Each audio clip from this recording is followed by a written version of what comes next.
अभिषेक काल में देवताओं द्वारा जगन्नाथ जी की स्तुति, गुंडीचा यात्रा का महात्म्य तथा द्वादश यात्रा की प्रतिष्ठा विधि। पुरोहित वसु कहते हैं, ब्रह्मपुत्री मोहिनी उस समय इस प्रकार श्री कृष्ण, बलराम तथा सुभद्रा का अभिषेक करके प्रसन्नता से भरे हुए महाभाग देवगण उनकी स्तुति करते हैं। देवता कहते हैं, संपूर्ण लोकों का पालन करने वाले जगन्नाथ, आपकी जय हो, जय हो। पद्मनाभ, धरणीधर, आदिदेव, आपकी जय हो। वासुदेव, दिव्य मत्स्य रूप धारण करने वाले परमेश्वर, आपकी जय हो। देवश्रेष्ठ, समुद्र में शयन करने वाले माधव, योगेश्वर, आपकी जय हो। विश्वमूर्ते, चक्रधर, श्रीनिवास, आपकी जय हो। कच्छपावतार, आपकी जय हो। शेषशायिन, धर्मवास, गुणनिधान, आपकी जय हो। शांतिकर, ज्ञानमूर्ते, भाववेद्य, मुक्तिकर, आपकी जय हो, जय हो। विमल देह, सत्व गुण के निवास स्थान, गुण समूह, आपकी जय हो, जय हो। निर्गुण रूप, मोक्ष साधक, आपकी जय हो। लोक शरण, लक्ष्मीपते, कमल नयन, सृष्टिकर, आपकी जय हो, जय हो। आपका श्री विग्रह तीसी के फूल की भांति श्याम एवं सुंदर है, आपकी जय हो। आपका श्री अंग शेषनाग के शरीर पर शयन करता है, आपकी जय हो। भक्ति भावन, आपकी जय हो, जय हो। परम शांत, आपकी जय हो। नीलांबरधारी बलराम, आपकी जय हो। सांख्य वंदित, आपकी जय हो। पापहारी हरे, आपकी जय हो। जगन्नाथ श्री कृष्ण, आपकी जय हो। बलराम जी के अनुज, आपकी जय हो। मनोवांछित फल देने वाले देव, आपकी जय हो। वनमाला से आवृत वक्ष वाले नारायण, आपकी जय हो। विष्णु, आपकी जय हो, आपको नमस्कार है। इस प्रकार स्तुति करके इंद्र आदि देवता, सिद्ध, चारण, गंधर्व तथा अन्य स्वर्गवासी मन ही मन बड़े प्रसन्न होते हैं। वे तन्मय चित्त से श्री कृष्ण, बलराम और सुभद्रा देवी का दर्शन, स्तवन एवं नमस्कार करके अपने अपने निवास स्थान को चले जाते हैं। पुष्कर तीर्थ में 100 बार कपिला गौ का दान करने से अथवा 100 कन्याओं का दान करने से जो फल कहा गया है, उसी को मनुष्य मंच पर विराजमान श्री कृष्ण का दर्शन करने से पा लेता है। सबका आतिथ्य सत्कार करने से, विधि पूर्वक वृषोत्सर्ग करने से, ग्रीष्म ऋतु में जलदान देने से, चांद्रायण करने से, 1 मास तक निराहार रहने से तथा सब तीर्थों में जाकर व्रत और दान करने से जो फल प्राप्त होता है, वह सब मंच पर विराजमान सुभद्रा सहित श्री कृष्ण और बलराम का दर्शन करने से मिल जाता है। अतः स्त्री हो या पुरुष, सबको उस समय पुरुषोत्तम का दर्शन करना चाहिए। मोहिनी, भगवान श्री कृष्ण के स्नान किए हुए शेष जल से यदि विधि पूर्वक अभिषेक किया जाए तो वंध्या, मृतवत्सा, दुर्भगा, ग्रह पीड़िता, राक्षस गृहिता तथा रोगिणी स्त्रियां तत्काल शुद्ध हो जाती है और सुप्रभे जिन जिन मनोरथों को वे चाहती है उन सबको शीघ्र प्राप्त कर लेती है। अतः जलशायी भगवान श्री कृष्ण के स्नानावशेष जल से अपने संपूर्ण अंगों को सींचना चाहिए। जो लोग स्नान के पश्चात दक्षिणाभिमुख जाते हुए भगवान श्री कृष्ण का दर्शन करते हैं, वे ब्रह्महत्या आदि पापों से मुक्त हो जाते हैं। पृथ्वी के संपूर्ण तीर्थों की यात्रा करने का जो फल कहा गया है तथा गंगा द्वार, कुब्जाम्र तथा कुरुक्षेत्र में एवं पुष्कर आदि अन्य तीर्थों में सूर्य ग्रहण के समय स्नान करने से जो फल बताया गया है एवं वेद, शास्त्र, पुराण, महाभारत तथा संहिता आदि ग्रंथों में पुण्य कर्म का जो फल बताया गया है, उसे मनुष्य दक्षिणाभिमुख जाते हुए श्री कृष्ण, बलराम तथा सुभद्रा का दर्शन मात्र करके पा लेता है। भगवान श्री कृष्ण, बलराम और सुभद्रा ये रथ पर विराजमान होकर जब गुंडीचा मंडप की यात्रा करते हैं, उस समय उनका जो दर्शन करते हैं वे श्री हरि के धाम में जाते हैं। गुंडीचा यात्रा के समय फाल्गुन की पूर्णिमा को विषुव योग में जो मनुष्य एक बार पुरुषोत्तमपुरी की यात्रा करता है, वह विष्णु लोक में जाता है। ब्रह्मपुत्री, जब वहाँ की 12 यात्राएं पूर्ण हो जाए, उस समय विधि पूर्वक उसकी प्रतिष्ठा अर्थात उद्यापन करनी चाहिए। जो सब पापों का नाश करने वाली है। ज्येष्ठ मास के शुक्ल पक्ष में एकादशी तिथि को एकाग्र चित्त से किसी पवित्र जलाशय पर जाकर आचमन करें और इंद्रिय संयम पूर्वक पवित्र भाव से सब तीर्थों का आवाहन करके भगवान नारायण का ध्यान करते हुए शास्त्रीय पद्धति से स्नान करें। स्नान के पश्चात विधि पूर्वक देवताओं, ऋषियों, अपने पितरों तथा अन्य लोगों का उनके नाम और गोत्र का उच्चारण करते हुए तर्पण करें। फिर जल से निकलकर 2 स्वच्छ वस्त्र पहने और विधि से आचमन करके सूर्योपस्थान के पश्चात पुण्यमयी वेद माता गायत्री का 108 बार जप करें। साथ ही सूर्य देवता संबंधी अन्य मंत्रों का जप करके 3 बार परिक्रमा के पश्चात सूर्य देव को प्रणाम करें। ब्राह्मण, क्षत्रिय और वैश्य इन 3 वर्णों के लिए वेदोक्त विधि से स्नान और जप का विधान है। वरारोहे स्त्री और शूद्रों के स्नान और जप वैदिक विधि से रहित होते हैं। इसके बाद भक्तिभाव से मंदिर में स्थित श्री पुरुषोत्तम के समीप जाएं। वहां हाथ पैर धोकर विधि पूर्वक आचमन करके भगवान को पहले घी से स्नान करावे, उसके बाद दूध से। तत्पश्चात मधु गंधोदक एवं तीर्थ चंदन के जल से उन्हें स्नान कराकर 2 श्रेष्ठ वस्त्र भक्ति पूर्वक भगवान को पहनावे। चंदन, अगरू, कर्पूर तथा कुमकुम का लेप लगावे। फिर कमल के फूलों से पराभक्ति पूर्वक भगवान श्री पुरुषोत्तम की पूजा करें। इस प्रकार भोग और मोक्ष देने वाले जगन्नाथ श्री हरि की पूजा करके उनके समक्ष अगरू, पवित्र गुगुल तथा अन्य सुगंधित पदार्थों एवं घृत के साथ धूप जलाएं। फिर अपनी शक्ति के अनुसार घी से भक्ति पूर्वक दीपक जलाकर रखें। मोहिनी, एकाग्र चित्त होकर गाय के घी अथवा तिल के तेल से 12 दीपक और जलाकर रखे। तदनंतर नैवेद्य के रूप में खीर, पुआ, पूड़ी, बड़ा लड्डू, खांड और फल निवेदन करें। इस प्रकार पंचोपचार से श्री पुरुषोत्तम की पूजा करके ओम नमः पुरुषोत्तमाय इस मंत्र का 108 बार जाप करें। तत्पश्चात दंड की भांति पृथ्वी पर पड़कर भगवान को प्रार्थना द्वारा प्रसन्न करें। फिर एकाग्र चित्त हो भगवान के ऊपर भांति भांति के पुष्पों से एक सुंदर एवं विचित्र शोभा युक्त मंडलाकार पुष्प मंडप बनावे और भगवत चिंतन करते हुए रात में जागरण करे। भगवान वासुदेव की कथा और गीत का भी आयोजन करे। इस प्रकार विद्वान पुरुष भगवान का ध्यान, पाठ और स्तवन करते हुए रात बितावे। तदनंतर निर्मल प्रभात काल आने पर द्वादशी को 12 ब्राह्मणों को निमंत्रित करें। वे ब्राह्मण स्नातक, वेदों के पारगामी, इतिहास पुराण के ज्ञाता, श्रोत्रिय और जितेंद्रिय होने चाहिए। इसके बाद स्वयं भी विधि पूर्वक स्नान करके धुला हुआ वस्त्र पहने और इंद्रिय संयम पूर्वक भक्ति भाव से पहले की भांति वहां विराजमान पुरुषोत्तम को स्नान करावे।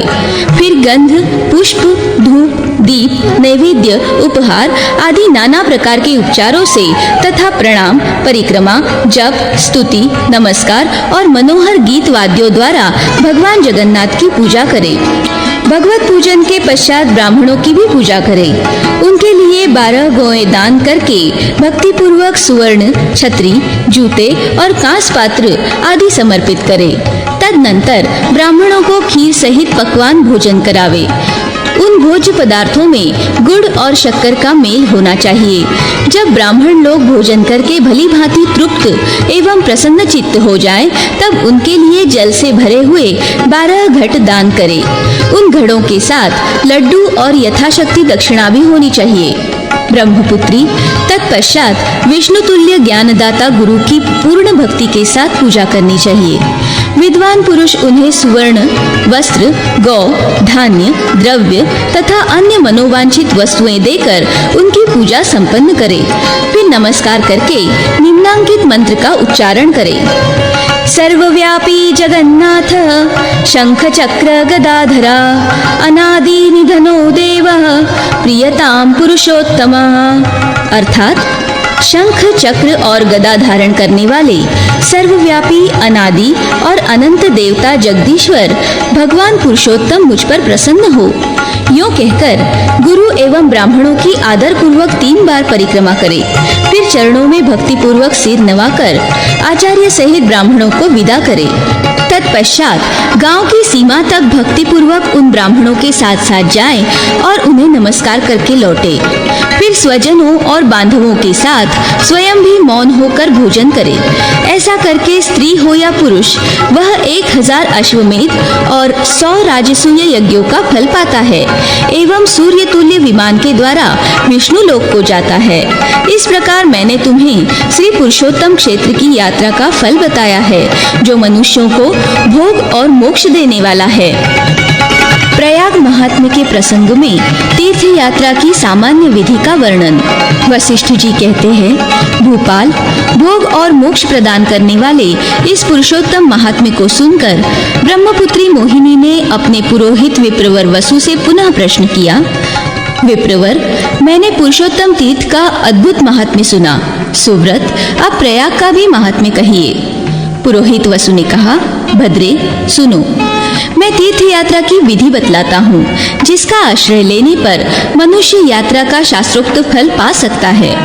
तीर्थ यात्रा पुण्य कर्म है। इसका महत्व यज्ञों से भी बढ़कर है। बहुत दक्षिणा वाले अग्निष्टोमादि यज्ञों का अनुष्ठान करके भी मनुष्य उस फल को नहीं पाता जो तीर्थ यात्रा से सुलभ होता है। जो अनजान में भी कभी यहाँ तीर्थ यात्रा कर लेता है, वह संपूर्ण कामनाओं से संपन्न हो स्वर्गलोक में प्रतिष्ठित होता है। उसे सदा धन धान्य से भरा हुआ स्थान प्राप्त होता है। वह भोग संपन्न और सदा ऐश्वर्य ज्ञान से परिपूर्ण होता है। उसने नरक से अपने पितरों और पितामहों का उद्धार कर दिया। जिसके हाथ, पैर और मन अपने वश में हैं तथा जो विद्या, तपस्या और कीर्ति से संपन्न है, वही तीर्थ के पूर्ण फल का भागी होता है। जो प्रतिग्रह से दूर रहता है और जो कुछ मिल जाए उसी से संतुष्ट होता है तथा जिसमें अहंकार का सर्वथा अभाव है, वह तीर्थ के फल का भागी होता है। जो संकल्प रहित, प्रवृत्ति शून्य, स्वल्पाहारी, जितेंद्रिय तथा सब प्रकार की आसक्तियों से युक्त है, वह तीर्थ के फल का भागी होता है। धीर पुरुष श्रद्धा और एकाग्रता पूर्वक यदि तीर्थों में भ्रमण करता है तो वह पापी होने पर भी उस पाप से शुद्ध हो जाता है। फिर जो शुद्ध कर्म करने वाला है उसके लिए तो कहना ही क्या है। अश्रद्धालु, पाप पीड़ित, नास्तिक, संशयात्मा और केवल युक्तिवादी, ये 5 प्रकार के मनुष्य तीर्थ फल के भागी नहीं होते। पापी मनुष्यों के तीर्थ में जाने से उनके पाप की शांति होती है। जिनका अंतःकरण शुद्ध है, ऐसे मनुष्यों के लिए तीर्थ यथोक्त फल को देने वाला है। जो काम, क्रोध और लोभ को जीतकर तीर्थ में प्रवेश करता है, उसे उस तीर्थ यात्रा से कोई भी वस्तु अलभ्य नहीं रहती। जो यथोक्त विधि से तीर्थ यात्रा करते हैं, संपूर्ण द्वंद्वों को सहन करने वाले वे धीर पुरुष स्वर्गगामी होते हैं। गंगा आदि तीर्थों में मछलियां निवास करती है, पक्षीगण देवालय में वास करते हैं, किंतु उनके चित्त भक्ति भाव से रहित होने के कारण तीर्थ सेवन तथा श्रेष्ठ देव मंदिर में रहने से कोई फल नहीं पाते। अतः हृदय कमल में भाव का संग्रह करके एकाग्र चित्त हो तीर्थों का सेवन करना चाहिए। मुनीश्वरों ने 3 प्रकार की तीर्थ यात्रा बताई है, कृत, प्रयुक्त तथा अनुमोदित। ब्रह्मचारी बालक संयम पूर्वक गुरु की आज्ञा में संलग्न रहकर उक्त तीनों प्रकार की तीर्थ यात्रा को विधि पूर्वक संपन्न कर लेता है, अर्थात ब्रह्मचर्य पालन, इंद्रिय संयम तथा गुरु सेवन से उसको गुरुकुल में ही तीर्थ यात्रा का पूरा फल मिल जाता है। जो कोई भी पुरुष तीर्थ यात्रा को जाए, वह पहले घर में ही रहकर पूर्ण संयम का अभ्यास करे और पवित्र एवं सावधान होकर भक्ति भाव से विनम्र हो गणेश जी की पूजा करे। तत्पश्चात देवताओं, पितरों, ब्राह्मणों तथा साधु पुरुषों का भी अपने वैभव और शक्ति के अनुसार प्रयत्न पूर्वक सत्कार करे। बुद्धिमान ब्राह्मण तीर्थ यात्रा से लौटने पर भी पुनः पूर्ववत देवताओं, पितरों और ब्राह्मणों का पूजन करे। ऐसा करने पर उसे तीर्थ से जिस फल की प्राप्ति बताई गई है, वह सब यहाँ प्राप्त होता है। प्रयाग में तीर्थ यात्रा में तथा माता पिता की मृत्यु होने पर अपने केशों का मुंडन करा देना चाहिए। ऐसा कोई कारण न होने पर व्यर्थ ही सिर न मुंडावे। जो गया जाने को उद्यत हो वह विधि पूर्वक श्राद्ध करके तीर्थ यात्री का वेश बना ले और अपने समूचे गांव की परिक्रमा करे। उसके बाद प्रतिदिन किसी से प्रतिग्रह न लेकर पैदल यात्रा करे। गया जाने वाले पुरुष को पग पग पर अश्वमेध यज्ञ का फल मिलता है। जो ऐश्वर्य के अभिमान से अथवा लोभ या मोह से किसी सवारी द्वारा यात्रा करता है उसकी वह तीर्थ यात्रा निष्फल है। इसलिए सवारी का त्याग करे। गोयान अर्थात बैलगाड़ी आदि पर तीर्थ में जाने से गोवध का पाप कहा गया है। अश्वयान अर्थात घोड़े या इक्के तांगे आदि पर जाने से वह यात्रा निष्फल होती है तथा नरयान अर्थात पालकी रिक्शा आदि पर जाने से तीर्थ का आधा फल मिलता है, किंतु पैदल चलने से चौगुने फल की प्राप्ति होती है। वर्षा और धूप आदि में छाता लगाकर डंडा हाथ में लेकर चले और कंकड़ तथा कांटों में शरीर को कष्ट से बचाने की इच्छा से मनुष्य सदा जूता पहनकर चले। जो दूसरे के धन से तीर्थ यात्रा करता है उसे पुण्य का 16वां अंश प्राप्त होता है तथा जो दूसरे कार्य के प्रसंग से तीर्थ में जाता है उसे उसका आधा फल मिलता है। तीर्थ में ब्राह्मण की कदापि परीक्षा न करे। वहाँ याचक रूप से आए हुए ब्राह्मण को भी भोजन कराना चाहिए, ऐसा मनु का कथन है। तीर्थ में किया हुआ श्राद्ध पितरों के लिए तृप्तिकारक बताया गया है। समय में या असमय में मनुष्य जब भी तीर्थ में पहुँचे तब भी उसे तीर्थ श्राद्ध और पितृतर्पण अवश्य करना चाहिए। पृथ्वी पर जो तीर्थ है वे साधारण भूमि की अपेक्षा अधिक पुण्यमय क्यों है? इसका कारण सुनो।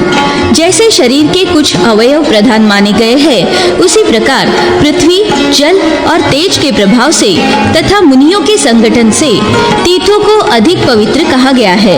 देवी जो गंगा जी के समीप जाकर मुंडन नहीं कराता उसका समस्त शुभ कर्म नहीं किए हुए के समान हो जाता है। सरिताओं में श्रेष्ठ गंगा जी के समीप जाने पर कल्प भर के पापों का संग्रह मनुष्य के केशों का आश्रय लेकर स्थित हो जाता है। अतः उन केशों का त्याग कर देना चाहिए। मनुष्य के जितने नख और रोए गंगा जी के जल में गिरते हैं उतने सहस्त्र वर्षों तक वह स्वर्ग लोक में प्रतिष्ठित होता है। सती मोहिनी जिसके पिता जीवित है वह विधिज्ञ पुरुष तीर्थ में जाने पर क्षौर तो करावे परंतु मूंछ न मुंडावे।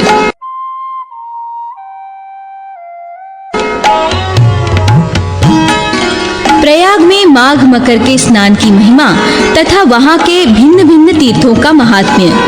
पुरोहित वसु कहते हैं, मोहिनी सुनो, अब मैं प्रयाग के वेद सम्मत महात्म्य का वर्णन करता हूँ, जहाँ स्नान करके मानव सर्वथा शुद्ध हो जाता है। गंगा में जहाँ कहीं भी स्नान किया जाए यह कुरुक्षेत्र के समान पुण्यदायिनी है। उससे 10 गुना पुण्य देने वाली गंगा वह बताई गई है जहाँ वह विंध्य पर्वत से संयुक्त होती है। काशी की उत्तर वाहिनी गंगा विंध्य पर्वत के निकटवर्तिनी गंगा से 100 गुनी पुण्यदायिनी कही गई है। काशी से भी 100 गुना पुण्य वहाँ बताया गया है। जहाँ गंगा यमुना से मिलती है वह भी जहाँ तक पश्चिम वाहिनी है वहाँ उसमें सहस्त्र गुना पुण्य प्राप्त होता है। देवी पश्चिम वाहिनी गंगा दर्शन मात्र से ही ब्रह्म हत्या आदि पापों का निवारण करने वाली है। देवी पश्चिमाभिमुखी गंगा यमुना के साथ मिली है, वे 100 कल्पों का पाप हर लेती है। माघ मास में तो वे और भी दुर्लभ है। भद्रे पृथ्वी पर वे अमृत रूप कही जाती है। गंगा और यमुना के संगम का जल वेणी के नाम से प्रसिद्ध है, जिसमें माघ मास में 2 घड़ी का स्नान देवताओं के लिए भी दुर्लभ है। सती पृथ्वी पर जितने तीर्थ तथा जितनी पुण्यपुरियां हैं वे मकर राशि पर सूर्य के रहते हुए माघ मास में वेणी में स्नान करने के लिए आती है। शुभे ब्रह्मपुत्री मोहिनी ब्रह्मा विष्णु महादेव रुद्र आदित्य मरुद्गण गंधर्व लोकपाल यश किन्नर गुह्यक अणिमादि गुणों से युक्त अन्यान्य तत्वदर्शी पुरुष ब्रह्माणी पार्वती लक्ष्मी शची मेधा अदिति रति समस्त देवपत्नियां नागपत्नियां तथा समस्त पितृगण ये सब के सब माघ मास में त्रिवेणी स्नान के लिए आते हैं। सत्य युग में तो उक्त सभी तीर्थ प्रत्यक्ष रूप धारण करके आते थे। थे, किंतु कलयुग में वे छिपे रूप से आते हैं। पापियों के संग दोष से काले पड़े हुए संपूर्ण तीर्थ प्रयाग में माघ मास में स्नान करने से श्वेत वर्ण के हो जाते हैं। मकरस्थे रवो माघे गोविंदाच्युत माधव स्नाने नानेन मे देव यथोक्त फलदो भव। अर्थात गोविंद, अच्युत, माधव, देव मकर राशि पर सूर्य के रहते हुए माघ मास में त्रिवेणी के जल में किए हुए मेरे इस स्नान से संतुष्ट हो, आप शास्त्रोक्त फल देने वाले हो। इस मंत्र का उच्चारण करके मौन भाव से स्नान करें। वासुदेव, हरि, कृष्ण और माधव आदि नामों का बार बार स्मरण करें। मनुष्य अपने घर पर गर्म जल से 60 वर्षों तक जो स्नान करता है, उसके समान फल की प्राप्ति सूर्य के मकर राशि पर रहते समय एक बार के स्नान से ही हो जाती है। बाहर बावड़ी आदि में किया हुआ स्नान 12 वर्षों के स्नान का फल देने वाला है। पोखर में स्नान करने पर उससे दुना और नदी आदि में स्नान करने पर 4 गुना फल प्राप्त होता है। देवकुंड में वही फल 10 गुना और महानदी में 100 गुना होता है। 2 महानदियों के संगम में स्नान करने पर 400 गुने फल की प्राप्ति होती है।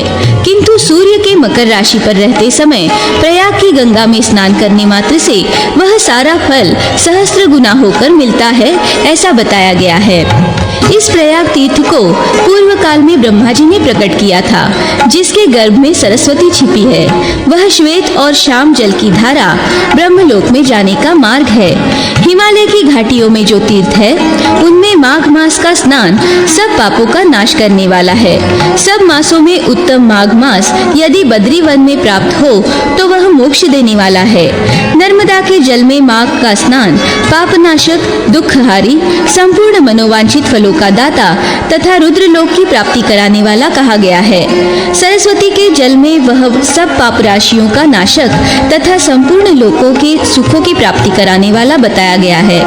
गंगा का जल यदि माघ मास में सुलभ हो तो वह पाप रूपी ईंधन को जलाने के लिए दावानल, गर्भवास के कष्ट का नाश करने वाला तथा विष्णु लोक एवं मोक्ष की प्राप्ति कराने वाला बताया गया है।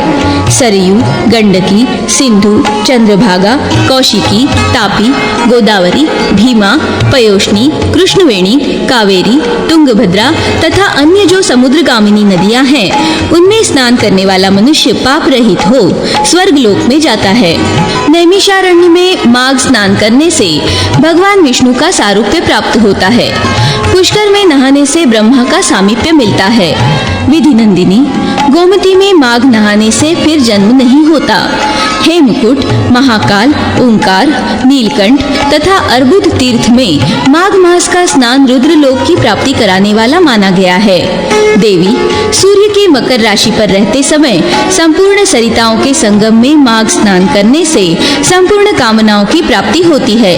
स्वर्गवासी देवता सदा यह गाया करते हैं कि क्या प्रयाग में कभी माघ मास हमें मिलेगा, जहाँ स्नान करने वाले मानव फिर कभी गर्भ की वेदना का अनुभव नहीं करते और भगवान विष्णु के समीप स्थित होते हैं। जल और वायु पीकर रहने, पत्ते चबाने, देह सुखाने, दीर्घ काल तक घोर तपस्या करने और योग साधने से मनुष्य जिस गति को प्राप्त होते हैं, उसे प्रयाग के स्नान मात्र से ही पा लेते हैं। प्रयाग मंडल का विस्तार 5 योजन है। सुभगे, वहाँ 3 कुंड है, उनके बीच में गंगा है। प्रयाग में प्रवेश करने मात्र से पापों का तत्काल नाश हो जाता है। जो पवित्र है वह मन और इंद्रियों को संयम में रखकर हिंसा से दूर हो यदि श्रद्धा पूर्वक स्नान करता है तो पाप मुक्त होता और परम पद को प्राप्त करता है। नैमिष, पुष्कर, गोतीर्थ, सिंधु सागर संगम, गया, धेनुक और गंगा सागर संगम, ये तथा और भी बहुत से जो पुण्यमय पर्वत है, वे सब मिलकर 3,10,000 तीर्थ प्रयाग में विद्यमान है। सूर्यपुत्री यमुना देवी तीनों लोकों में विख्यात है। वे लोक पावनी यमुना प्रयाग में गंगा से मिली है।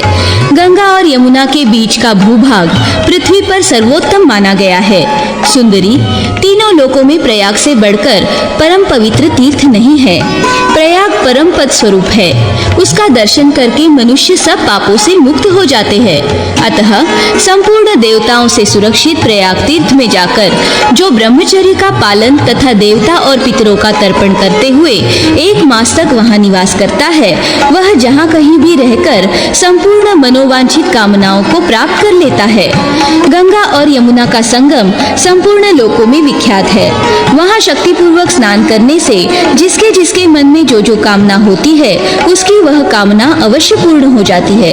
हरिद्वार, प्रयाग और गंगा सागर संगम में स्नान करने मात्र से मनुष्य अपनी रुचि के अनुसार ब्रह्मा, विष्णु तथा शिव के धाम में चला जाता है। सुलोचनी, माघ मास में सीतासित संगम के जल में जो स्नान करता है वह 100 कोटि कल्पों में भी कभी पुनरावृत्ति का अवसर नहीं देता। जो सत्यवादी तथा क्रोध को जीतने वाला है, जो उच्च कोटि की अहिंसा का आश्रय ले चुका है, जो धर्म का अनुसरण करने वाला, तत्वज्ञ, गौ ब्राह्मण के हित में तत्पर रहने वाला है तथा गंगा यमुना के संगम में स्नान करने वाला है, वह सब पापों से मुक्त हो जाता है। वहाँ प्रतिष्ठानपुर अर्थात झूसी में एक अत्यंत विख्यात कूप है। वहाँ मन को संयम में रखकर स्नान करने के पश्चात देवताओं और पितरों का तर्पण करे और ब्रह्मचर्य का पालन करते हुए क्रोध को जीते। इस प्रकार जो 3 रात वहाँ निवास करता है वह सब पापों से शुद्ध चित्त हो अश्वमेध यज्ञ का फल पाता है। प्रतिष्ठान से उत्तर और भागीरथी से पूर्व हंस प्रतपन नामक लोक विख्यात तीर्थ है। वहाँ स्नान करने मात्र से अश्वमेध यज्ञ का फल प्राप्त होता है और जब तक चंद्रमा और सूर्य रहते हैं तब तक वह स्वर्ग लोक में प्रतिष्ठित होता है। तदनंतर वासुकी नाग से उत्तर भोगवती के पास जाकर दशाश्वमेध तीर्थ है। वह परम उत्तम माना गया है। वहाँ स्नान करके मनुष्य अश्वमेध यज्ञ का फल पाता है और इहलोक में धनाढ्य, रूपवान, दक्ष, दाता एवं धार्मिक होता है। चारों वेदों का स्वाध्याय करने वाले पुरुषों को जो पुण्य प्राप्त होता है, सत्यवादियों को जो फल मिलता है और अहिंसा के पालन से जो धर्म होता है, उन सब का फल दशाश्वमेध तीर्थ में जाने मात्र से मिल जाता है। पायथी के उत्तर और प्रयाग के दक्षिण तट पर ऋणमोचन नामक तीर्थ है जो परम उत्तम माना गया है। वहाँ स्नान करके 1 रात रहने से मनुष्य सब ऋणों से मुक्त हो जाता है और देवता होकर स्वर्गलोक में जाता है। प्रयाग में मुंडन करावे, गया में पिंड दान करे, कुरुक्षेत्र में दान दे और काशी में शरीर का त्याग करे।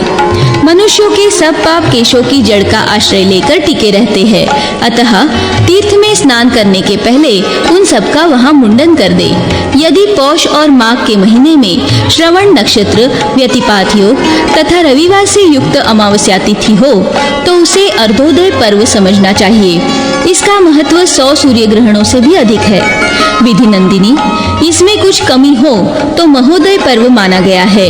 यदि प्रयाग तीर्थ में अरुणोदय के समय माघ शुक्ला सप्तमी प्राप्त हो तो वह 1000 सूर्य ग्रहणों के समान है।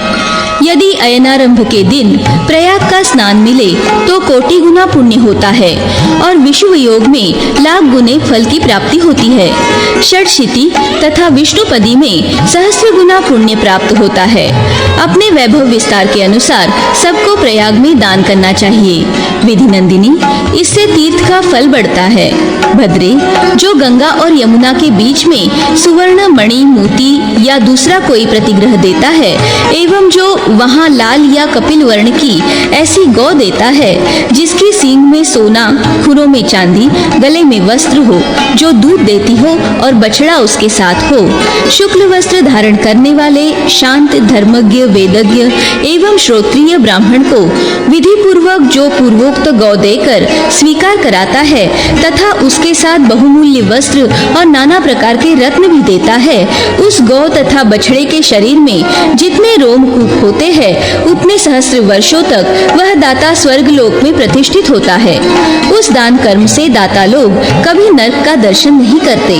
सामान्य लाखों गौओं की अपेक्षा एक ही दूध देने वाली गौ दान करे। वह एक ही गौ स्त्री, पुत्र तथा भृत्य वर्ग का उद्धार कर देती है। इसलिए सब दानों में गोदान का महत्व अधिक है।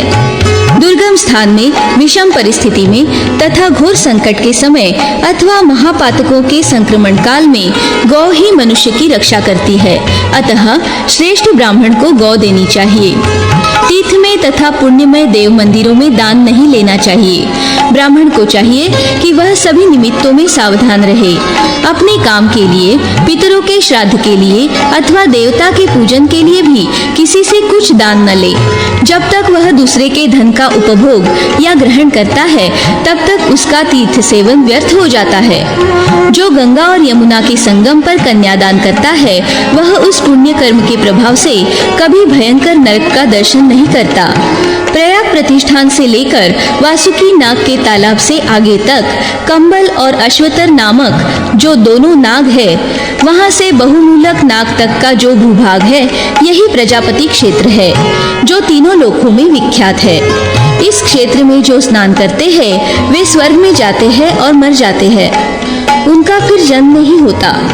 सन्मार्ग में स्थित बुद्धिमान योगी को जो गति प्राप्त होती है, वही गंगा यमुना के संगम में प्राण त्याग करने वाले को भी मिलती है। प्रयाग के दक्षिण यमुना तट पर विख्यात अग्नि तीर्थ है। पश्चिम में धर्मराज तीर्थ है। वहाँ जो स्नान करते हैं, वे स्वर्ग में जाते हैं और जो मरते हैं, उनका फिर संसार में जन्म नहीं होता। मोहिनी, यमुना के उत्तर तट पर बहुत से पाप नाशक तीर्थ हैं, जो बड़े बड़े मुनीश्वरों से सेवित है। उनमें स्नान करने वाले स्वर्ग लोक को जाते हैं और जो मर जाते हैं, उनका मोक्ष हो जाता है।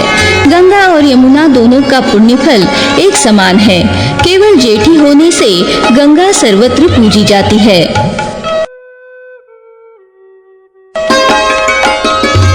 कुरुक्षेत्र महात्म्य। मोहिनी बोली, पुरोहित जी, आप बड़े कृपालु और धर्मज्ञ हैं। आपको बहुत से विषयों का ज्ञान है। आपने मुझे तीर्थराज प्रयाग का महात्म्य बताया है। समस्त मुख्य तीर्थों में जो शुभ कारक कुरुक्षेत्र है, वह संपूर्ण लोकों में परम पवित्र है। अतः आप उसी का मुझसे वर्णन कीजिए। पुरोहित वसु ने कहा, मोहिनी सुनो, मैं उत्तम पुण्य देने वाले कुरुक्षेत्र का वर्णन करता हूँ, जहाँ जाकर स्नान करने से मनुष्य सब पापों से मुक्त हो जाता है। कुरुक्षेत्र में मुनीश्वरों द्वारा सेवित अनेक तीर्थ है। उन सब का मैं तुम्हें परिचय देता हूँ। वे श्रोताओं को भी मोक्ष देने वाले हैं। ब्रह्म ज्ञान, गया श्राद्ध, गाय को संकट से बचाते समय मृत्यु को प्राप्त होना और कुरुक्षेत्र में निवास करना, इन चारों साधनों से मोक्ष प्राप्त होता है। सरस्वती और द्रुषद्वती, इन दोनों देव नदियों के बीच का जो देश है, उसे देव सेवित ब्रह्मावर्त अर्थात कुरुक्षेत्र कहते हैं। जो दूर रहकर भी मैं कुरुक्षेत्र में जाऊंगा और वहीं निवास करूंगा, इस प्रकार सदा कहा करता है, वह भी पापों से मुक्त हो जाता है। जो धीर पुरुष वहां सरस्वती के तट पर निवास करेगा, उसे निस्संदेह ब्रह्म ज्ञान प्राप्त होगा।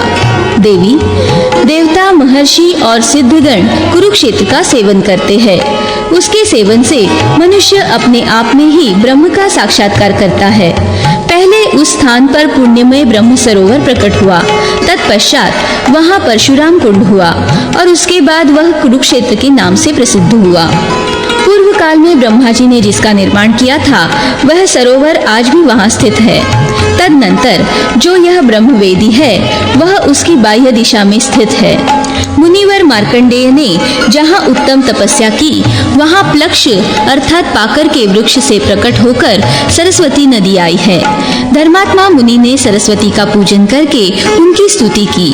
वहाँ उनके समीप जो तालाब था, उसको अपने जल से भरकर सरस्वती नदी पश्चिम दिशा की ओर चली गई। तदनंतर राजा कुरु ने आकर चारों ओर से उस क्षेत्र को हल से जोता। उसका विस्तार 5 योजन का था। वहाँ दया, सत्य और क्षमा आदि गुणों का उद्गम है।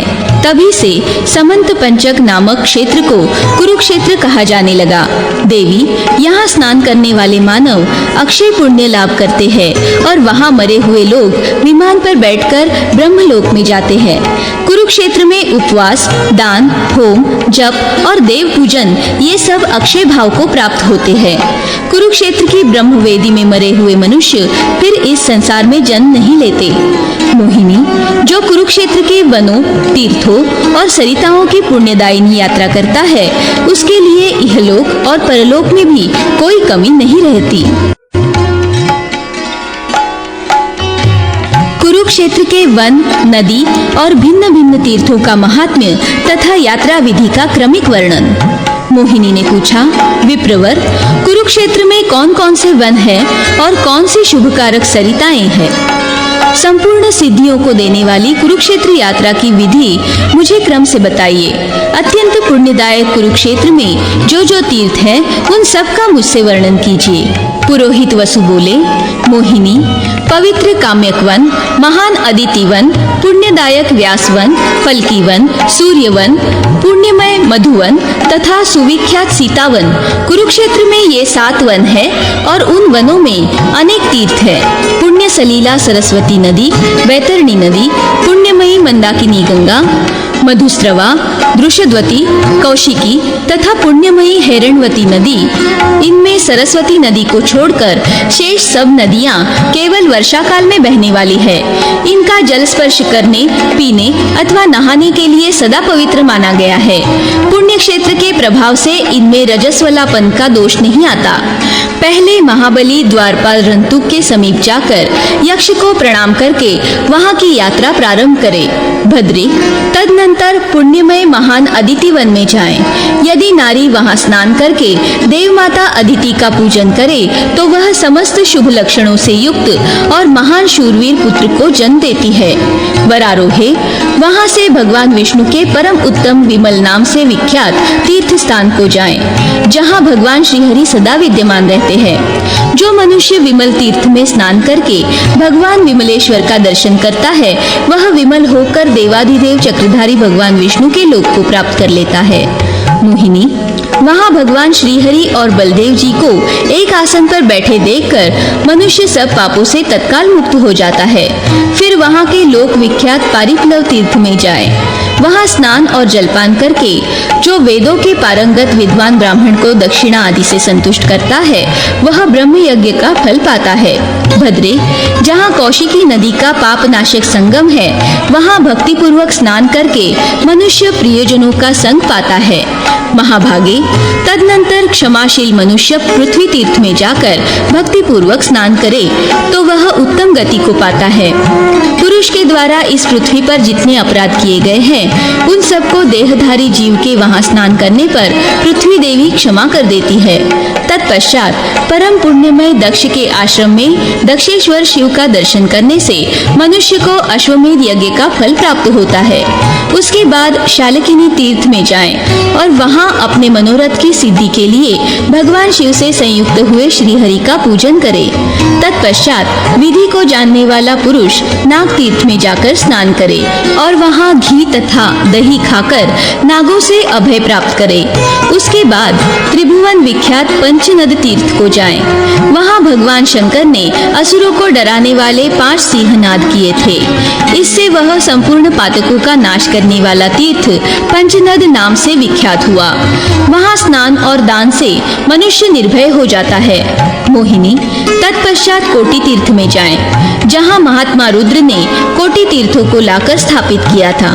उस तीर्थ में स्नान और कोटीश्वर शिव का दर्शन करके मनुष्य तभी से पंच यज्ञ जनित पुण्य का सदैव लाभ करता रहता है।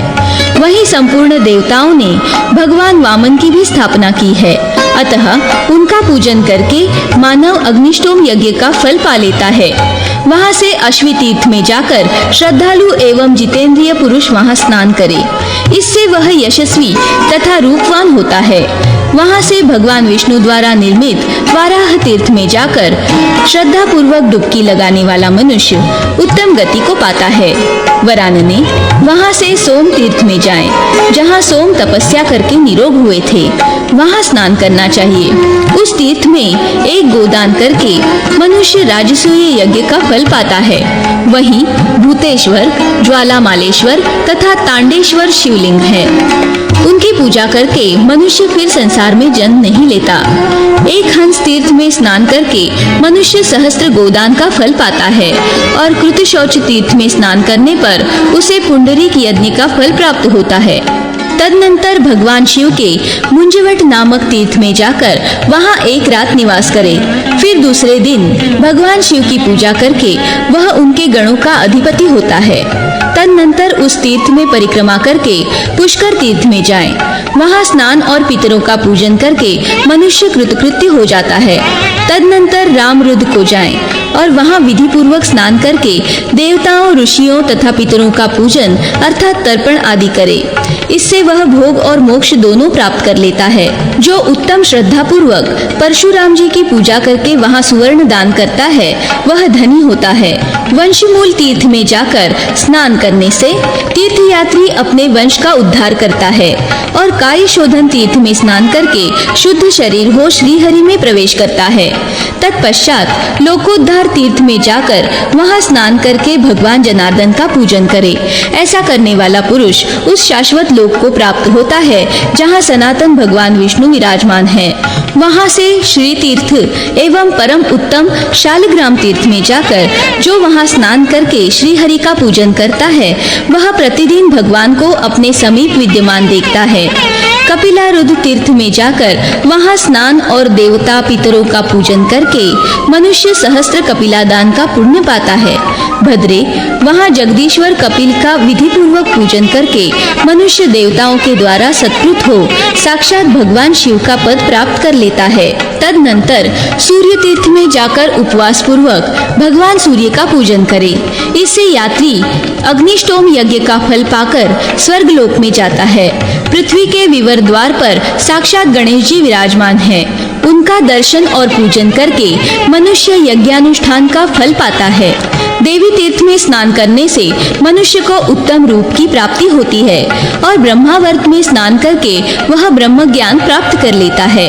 सुतीर्थ में स्नान करके देवताओं, ऋषियों, पितरों तथा मनुष्यों का पूजन करने पर मानव अश्वमेध यज्ञ का फल पाता है।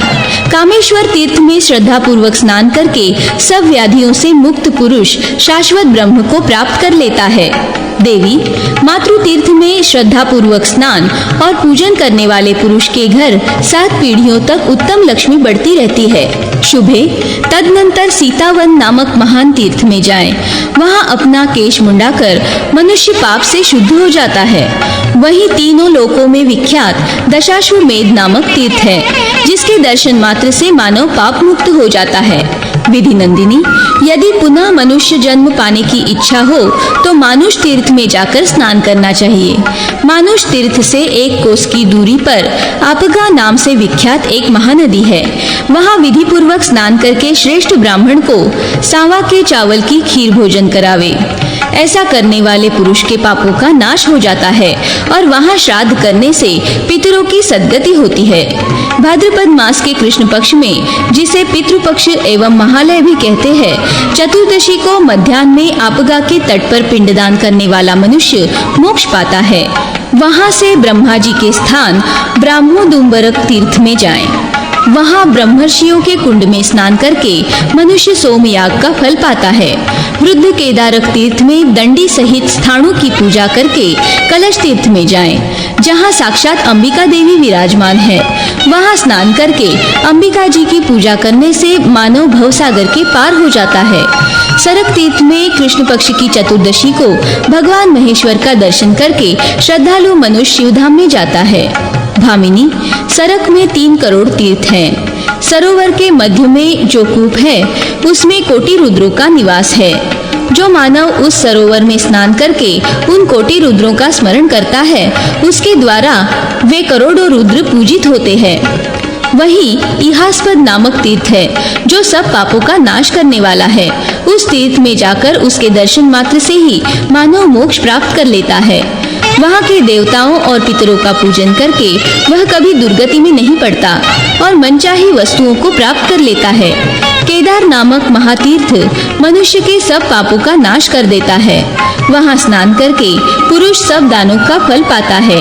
सरक से पूर्व दिशा में अन्य जन्म नाम से विख्यात तथा स्वच्छ जल से भरा हुआ एक सरोवर है, जहाँ भगवान विष्णु और शिव दोनों स्थित हैं। भगवान विष्णु तो वहाँ चतुर्भुज रूप से विराजमान है और भगवान शिव लिंग रूप में स्थित है। वहाँ स्नान करके उन दोनों का दर्शन और स्तवन करने पर मनुष्य मोक्ष प्राप्त कर लेता है। तदनंतर नागरुद्ध में जाकर स्नान करे। वहाँ चैत्र शुक्ला पूर्णिमा को श्राद्ध का दान करने वाला पुरुष यमलोक नहीं देखता, उसे मोक्ष प्राप्त हो जाता है। तत्पश्चात देव सेवित त्रिविष्टप तीर्थ में जाएं, जहाँ सब पापों से मुक्त करने वाली वैतरणी नाम की पवित्र नदी है। उसमें स्नान करके शूलपाणी भगवान वृषध्वज का पूजन करने पर सब पापों से शुद्ध चित्त हो मनुष्य परम गति प्राप्त कर लेता है। रसावर्त तीर्थ में स्नान करने से मनुष्य को परम उत्तम सिद्धि प्राप्त होती है। चैत्र मास के शुक्ल पक्ष की चतुर्दशी को विलेपक तीर्थ में स्नान करके जो भक्ति भाव से भगवान शिव की पूजा करता है वह सब पापों से छूट जाता है। देवी, तत्पश्चात मनुष्य परम उत्तम फल की वन में जाएं, जहाँ देवता और गंधर्व बड़ी भारी तपस्या करते हैं। वहाँ दृषद्वती नदी में विधि पूर्वक स्नान करके मनुष्य देवताओं और पितरों का तर्पण करने पर अग्निष्टोम और अतिरात्रि यज्ञ का फल पाता है। जो वहाँ अमावस्या तथा पूर्णिमा को श्राद्ध करता है उसे गया श्राद्ध के समान उत्तम फल प्राप्त होता है। श्राद्ध में फल की वन के स्मरण का फल पितरों को तृप्ति देने वाला है। तदनंतर पाणीघाट तीर्थ में पितरों का तर्पण करके मानव राजसूय यज्ञ का फल पाता और सांख्य एवं योगी को भी प्राप्त कर लेता है। तत्पश्चात मिश्रक तीर्थ में विधि पूर्वक स्नान करके मनुष्य संपूर्ण तीर्थों के फल का भागी होता और उत्तम गति को पाता है। वहाँ से व्यासवन में जाकर जो मनोजव तीर्थ में स्नान और मनीषी प्रभु का दर्शन करता है वह मनचाही वस्तु प्राप्त कर लेता है। तदनंतर मधुवन में जाकर देवी तीर्थ में स्नान करके शुद्ध हुआ मनुष्य देवताओं तथा ऋषियों की पूजा करके उत्तम सिद्धि अर्थात मोक्ष प्राप्त कर लेता है। कौशिकी संगम तीर्थ में जाकर दृषद्वती नदी में स्नान करने वाला पुरुष यदि नियमित आहार करके नियम पूर्वक रहे तो सब पापों से मुक्त हो जाता है। वहाँ से व्यासस्थली को जाए, वहाँ जाने से मनुष्य शोक का भागी नहीं होता। किंदुषु कूप में जाकर वहाँ शेर भर तिल दान करके मानव परम सिद्धि प्राप्त करता है और मरने पर मुक्त हो जाता है। आन्ह और मुदित ये दो तीर्थ भूतल पर विख्यात है। इनमें स्नान करके शुद्ध चित्त हुआ मानव सूर्यलोक को प्राप्त कर लेता है। तदनंतर मृगमुच्च तीर्थ में जाकर जो गंगा को प्रणाम करके स्थित होता है वह महादेव जी का पूजन करके अश्वमेध यज्ञ का फल पाता है। इसके बाद तीनों लोकों में विख्यात वामन तीर्थ में जाएं, जहां बलि के यज्ञ में उनके राज्य को हर लेने की इच्छा से भगवान वामन का प्रादुर्भाव हुआ था। वहां विष्णु पद में स्नान और वामन जी का पूजन करके सब पापों से शुद्ध चित्त हुआ मनुष्य भगवान विष्णु के लोक में प्रतिष्ठित होता है। वही सब पातकों का नाश करने वाला ज्येष्ठाश्रम तीर्थ है। ज्येष्ठ शुक्ला एकादशी को उपवास करके दूसरे दिन द्वादशी को वहां विधि पूर्वक स्नान करने वाला पुरुष मनुष्यों में श्रेष्ठता प्राप्त कर लेता है। देवी, उस तीर्थ में किया हुआ श्राद्ध पितरों को अत्यंत संतोष देने वाला होता है। वही सूर्य तीर्थ है, उसमें स्नान करके मानव सूर्य लोक का भागी होता है। कुलोत्तारण तीर्थ में जाकर स्नान करने वाला पुरुष अपने कुल का उद्धार करके कल्प पर्यंत स्वर्ग लोक में निवास करता है। पवन कुंड में स्नान करके भगवान महेश्वर का दर्शन करने से मनुष्य सब पापों से मुक्त हो भगवान शिव के धाम में जाता है। हनुमत तीर्थ में स्नान करके मानव मोक्ष प्राप्त कर लेता है। राजर्षि शालहोत्र के तीर्थ में स्नान करने से सब पाप दूर हो जाते हैं। सरस्वती के श्री कुंभ नामक तीर्थ में स्नान करके यज्ञ का भागी होता है। नैमिष कुंड में स्नान करने से नैमिषारण्य में स्नान का पुण्य प्राप्त होता है। वेदवती तीर्थ में स्नान करके नारी सती धर्म के पालन का पुण्य प्राप्त कर लेती है। ब्रह्म तीर्थ में स्नान करने से मनुष्य ब्राह्मणत्व प्राप्त करता है और ब्रह्मा जी के उस परम धाम में जाता है जहाँ जाकर कोई शोक नहीं करता। सोम तीर्थ में स्नान करके मनुष्य स्वर्गीय गति प्राप्त कर लेता है। सप्त सारस्वत तीर्थ में जाकर स्नान करने वाला मनुष्य मोक्ष का भागी होता है। सप्त सारस्वत तीर्थ वह स्थान है जहाँ सातों सरस्वती की धाराओं का भली भांति संगम हुआ है। उन सब के नाम इस प्रकार है: सुप्रभा, शोभा, कांचनाक्षी, विशालाक्षी, मनोहरी, सुनंदा, सुवेणु तथा सात्वी, विमलोदका। उसी प्रकार औशनस तीर्थ में स्नान करके मनुष्य सब पापों से छूट जाता है। कपाल मोचन में स्नान करके ब्रह्म हत्यारा भी शुद्ध हो जाता है। विश्वामित्र तीर्थ में स्नान करने वाला मानव ब्राह्मणत्व प्राप्त कर लेता है। तदनंतर पृथुदक तीर्थ में स्नान करके तीर्थ सेवी पुरुष भव बंधन से मुक्त हो जाता है और अवकीर्ण में स्नान करने से उसे ब्रह्मचर्य का फल मिलता है। जो मधुस्राव में जाकर स्नान करता है वह पातकों से मुक्त हो जाता है। वशिष्ठ तीर्थ में स्नान करने से वशिष्ठ लोक की प्राप्ति होती है। अरुणा संगम में स्नान करके 3 रात उपवास करने वाला मनुष्य पुनः स्नान करके मोक्ष का भागी होता है। मोहिनी, वहाँ दूसरा सोम तीर्थ है। उसमें स्नान करके चैत्र शुक्ला षष्ठी को श्राद्ध करने वाला पुरुष अपने पितरों का उद्धार कर देता है। पंचवट में स्नान करके योग मूर्तिधारी भगवान शिव की विधि पूर्वक पूजा करने से मानव देवताओं के साथ आनंद का भागी होता है। कुरु तीर्थ में स्नान करने वाला मनुष्य संपूर्ण सिद्धियों को पा लेता है। स्वर्ग द्वार में गोता लगाने वाला मानव स्वर्ग लोक में पूजित होता है। अनरक तीर्थ में स्नान करने वाला पुरुष सब पापों से छूट जाता है। देवी, तदनंतर उत्तम काम्यक वन में जाना चाहिए, जिसमें प्रवेश करते ही सब पाप राशियों से छुटकारा मिल जाता है। फिर आदित्य वन में जाकर आदित्य के दर्शन से ही मानव मोक्ष का भागी होता है।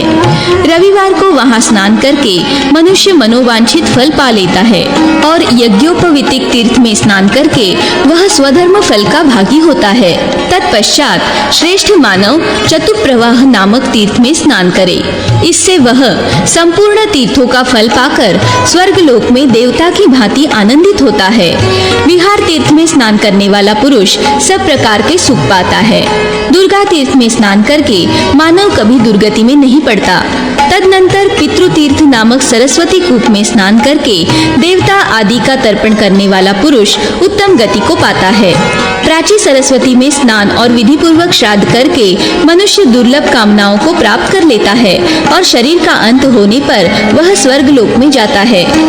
शुक्र तीर्थ में स्नान करके श्राद्ध दान करने वाला पुरुष अपने पितरों का उद्धार कर देता है। विशेषतः चैत्र मास के कृष्ण पक्ष में अष्टमी या चतुर्दशी तिथि को वहां श्राद्ध करना चाहिए। ब्रह्म तीर्थ में उपवास करने वाला पुरुष निस्संदेह मोक्ष का भागी होता है। तदनंतर स्थाणु तीर्थ में स्नान करके स्थाणु वट का दर्शन करने से कुरुक्षेत्र की यात्रा पूरी हो जाती है। देवी, मैंने तुम्हें कुरुक्षेत्र का महात्म्य ठीक ठीक बताया है।